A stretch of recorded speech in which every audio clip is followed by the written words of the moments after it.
You are listening to Spilled, a poetry collection by Anthony Barrett Parr, a Red Root Press production, read by the author, Anthony Barrett Parr.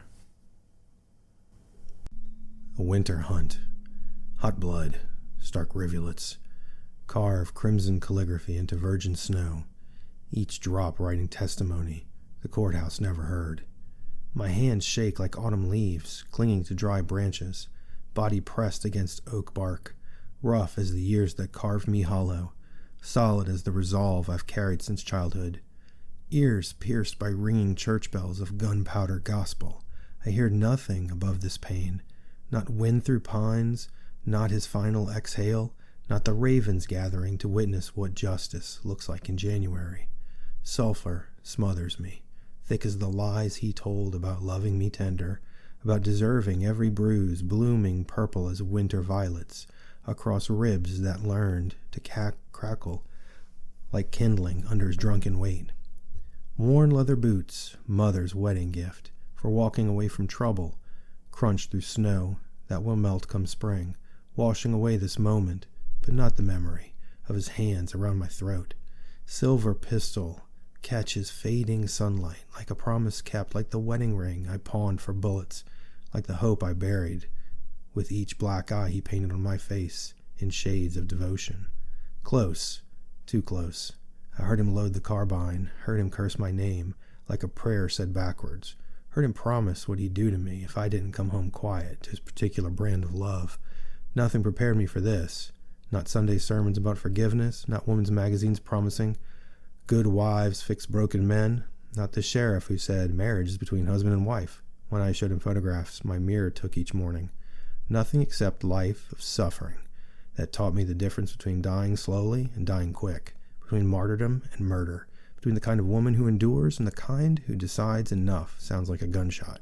Mother would be proud of what she wrought, not the bruises she ignored, not the silence she taught me about keeping family secrets, but this moment when her daughter finally learned to bite back with more than tears. Father would carry quiet shame in his breast pocket next to the flask that made him forget he raised me to be prey, that his silence taught men my body was territory they could claim by force. I buried my husband years ago. The man I married exists only in photographs that lie, in wedding vows that burned like cigarettes pressed into my skin, spelling out possession in a language of scars. He had no feelings to worry over, no conscience to wrestle with, when he broke my wrist for burning dinner, when he sold my grandmother's ring for whiskey money, when he brought other women home and made me watch. Crass curses and threats follow my final shot, words that ricochet off trees like prayer bouncing off heaven, like his promises to change bouncing off my closed ears, like hope bouncing off the coffin of this marriage. Smoke burns my watery eyes, the same eyes that cried into pillows night after night, that searched for mercy in his face and found only appetite for my breaking, that now see clearly through cordite and consequence. Finally, there is stillness I can taste, iron and freedom, snow and salvation, the metallic tang of my own blood not spilling for once, staying where it belongs.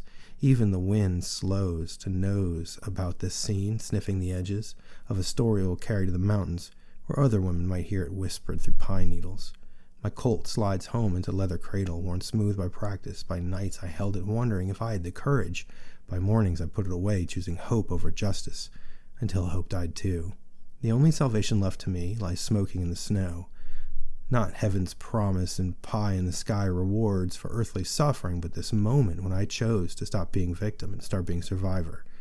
His blood-stained hand lies still before me. That same hand that signed marriage papers, that wore a gold band while wearing out my body, that pointed at me in accusation every time I fought back. Nestled in fresh snow, clean as the slate I am writing now, pure as the life stretched ahead of me like untracked wilderness where no one knows my maiden name or the sound of my screaming. He can't hurt me again.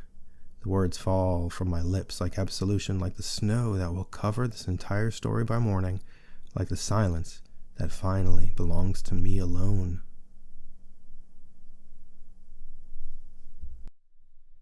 Thank you for listening to Spilled, a poetry collection by Anthony Barrett Parr. Visit abparr.com for more work and follow @abparr on all social media. Until next time.